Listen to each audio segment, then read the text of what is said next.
History remembers the Viking axe, but it has desperately tried to forget their chains. We picture them as warriors of the sea, their long ships cutting through coastal mist. But what followed the raid was often more terrifying than the raid itself. For the monks who fell in battle, the struggle was over. For the nuns who survived, a living nightmare was just beginning. Their sacred vows were shattered, replaced by a status worse than livestock. You believe you understand the terror of the Northmen, but the written records deliberately omit the darkest chapters. If you are ready for the unvarnished truth of the Viking Age, subscribe to Winds of Thought. Their prayers were answered with shackles. Let's journey to the year 845. The monastic community at Clonmacnoise is overrun. Chronicles tell of dozens of monks slain defending their altars. And then the scribe's hand falls silent. He does not dare record what happened to the sisters, but the soil holds the testimony he would not write. Excavations at the Dublin trading post of Woodquay uncovered the chilling mechanics of a slave market. Iron restraints sized for women and children. The foundations of holding pens designed not for animals, but for people. The Vikings weren't just seizing treasure, they were harvesting human beings.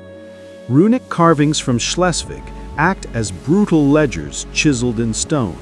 A young nun was worth 20 pieces of silver, an older woman 15. The value decreased if she was injured in the capture. This was not random violence, it was a calculated economy. But being sold into bondage was for some a fate to be hoped for. In 862, another Irish monastery fell. The annals list the warrior dead and then go quiet about the nuns dragged from their cloisters. Yet the nearby bogs have yielded their own grim testimony. 23 female bodies. Each one displays the same horrific pattern of injuries. Blunt force wounds to the head, arms broken fending off attacks, ribs shattered by repeated focused blows. These were not casualties of a chaotic battle.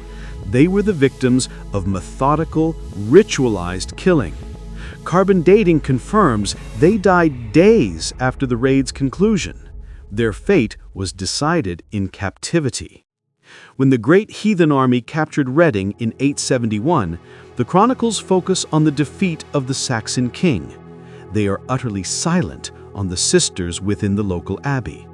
The very earth, however, bears witness. At the site of a Saxon hall, archaeologists found large, dark stains rich in iron oxide, the indelible mark of spilled blood, enough to account for many souls. Viking custom had brutal, codified laws. A defeated man's wife or a nun under his protection became the legal property of her captor. The Old Norse term was kona anna, an owned woman, property that could bear children. The Icelandic Grágis law codes detail the process. A public declaration of ownership made the union legitimate, regardless of the woman's will. Children born of this violence were considered lawful heirs. But even this institutionalized violation was not the ultimate horror. The Norse practice of human sacrifice demanded offerings for a chieftain's journey to the afterlife. The Arab traveler Ibn Fadlan recorded one such ritual on the Volga in 921. A slave girl was subjected to a ceremonial, drug-induced death to accompany her master. He witnessed it once. Archaeology shows it happened countless times. Scans of Scandinavian ship burials repeatedly find female skeletons with signs of strangulation and traces of hallucinogenic plants in their dental calculus. Chemical proof of a drugged, compliant death. By the time the great heathen army wintered in Thetford, the chronicles meticulously list stolen cattle and burned churches, but are mute on the captured nuns. The garbage heaps near their camp, however, tell a different, more chilling story. Among the refuse, archaeologists unearth the bones of infants, dozens of them. Each tiny skull showed evidence of deliberate, fatal trauma. These were not stillbirths. They were the unwanted children born from assaults, systematically eliminated. Under Viking law, if the mother was property, the child was also property. If it had no utility, it had no right to exist. Whole convents simply vanish from historical records after a Viking raid.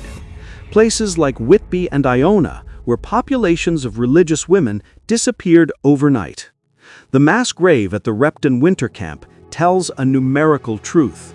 Of 249 skeletons, only 63 were female. The rest were taken.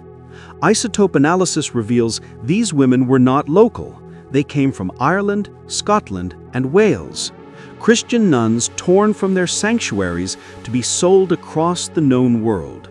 The fortunate ones perished in childbirth. The rest were swallowed by the slave routes stretching north to Scandinavia, east to the rivers of the Rus, and south to the rich markets of the Islamic world.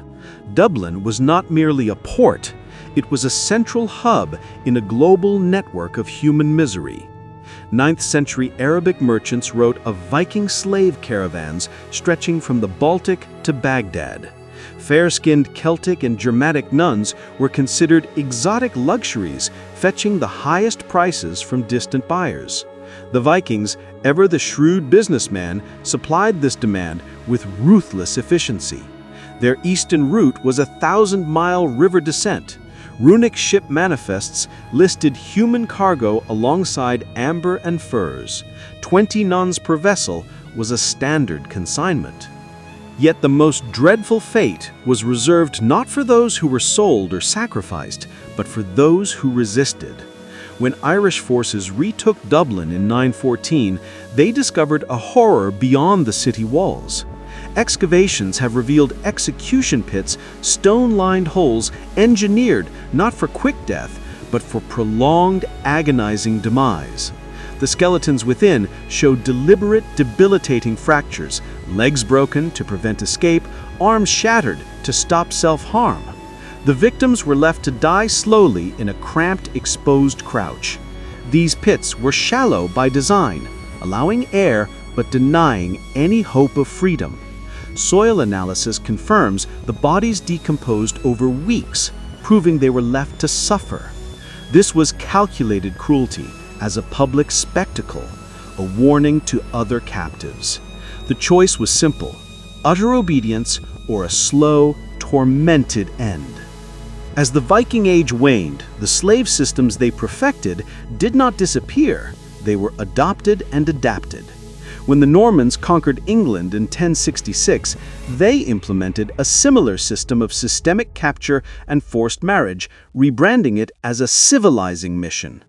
Church records show a tragic surge in convents filled with traumatized women and a sharp rise in nun suicides, which the state classified as destruction of property.